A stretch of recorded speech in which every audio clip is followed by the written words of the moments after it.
Hi friends, welcome back to princess kitchen.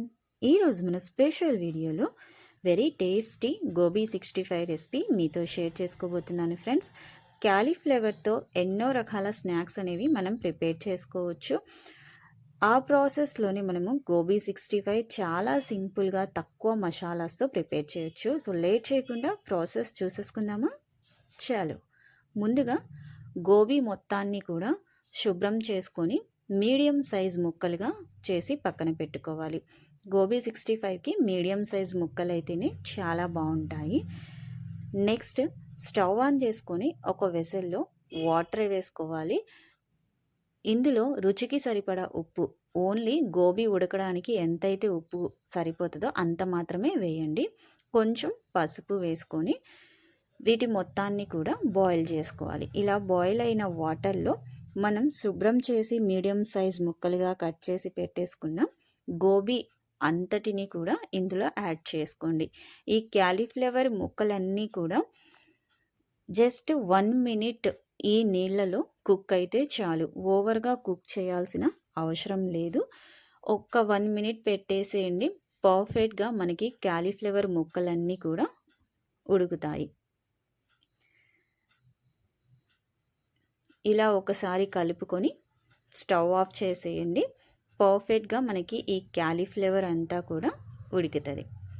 తర్వాత వీటి మొత్తాన్ని కూడా వెంటనే స్ట్రెయిన్ చేయండి. అలానే వాటర్లో పెట్టొద్దు.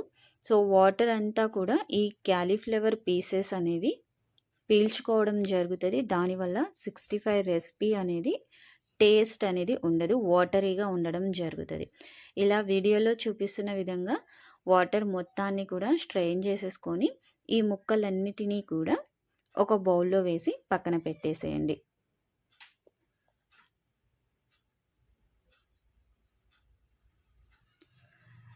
నెక్స్ట్ ఈ గోబీ 65కి కావాల్సిన మసాలాస్ని ప్రిపేర్ చేసుకుందాము. దానికోసం ఒక బౌల్ తీసేసుకుందాము.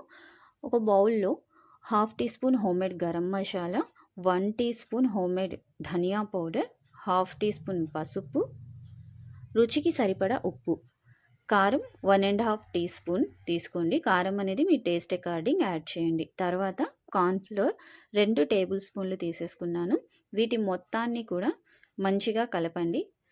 సన్నగా తరుక్కున్న కరివేపాకు కొంచెం, సన్నగా తరుక్కున్న కొత్తిమీర కొంచెం. ఇందులో మీరు కావాల్సి ఉంటే మైదా పిండి, శనగపిండి కూడా యాడ్ చేయొచ్చు. నేను ఓన్లీ కార్న్ఫ్లోర్ మాత్రమే యాడ్ చేశాను. క్రిస్పీగా చాలా టేస్టీగా ఉండడం జరుగుతుంది. ఇలా మిక్స్ చేసుకున్న మసాలాస్ అన్నిటిలో కూడా మనం బాయిల్ చేసి పెట్టేసుకున్న క్యాలీఫ్లవర్ పీసెస్ అన్నిటినీ కూడా వేసేయండి.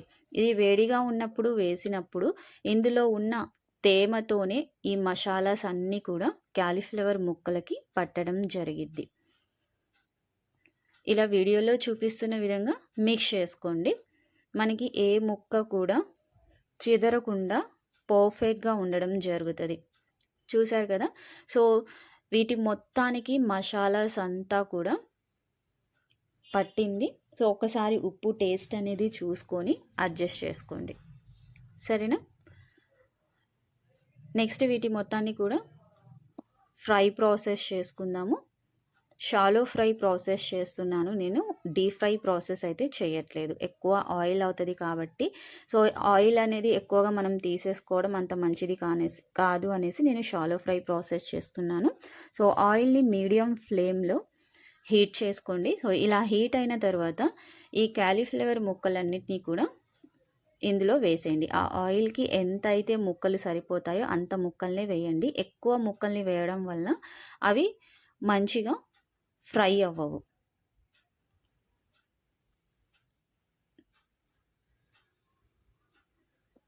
బబుల్స్ అనేవి కొంచెం తగ్గిన తర్వాత కదపండి.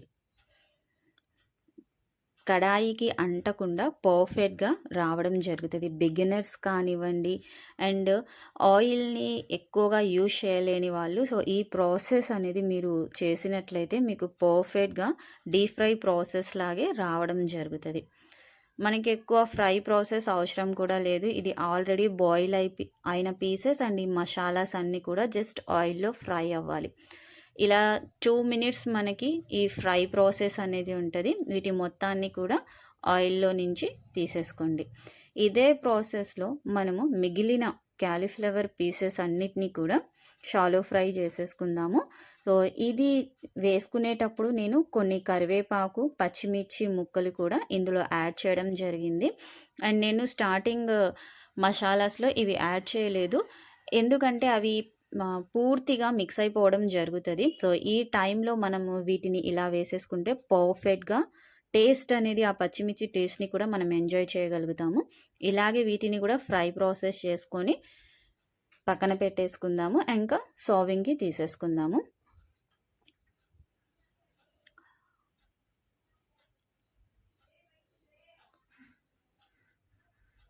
చూసారు కదా, పర్ఫెక్ట్గా మనకి గోబీ 65 రెసిపీ అయితే రెడీ అయిపోయింది. మీరు ఇంట్లో తప్పకుండా ఈ రెసిపీని ప్రిపేర్ చేయండి. మీకు ఈ రెసిపీ ఎలా వచ్చిందో కామెంట్ సెక్షన్లో నాతో షేర్ చేయండి.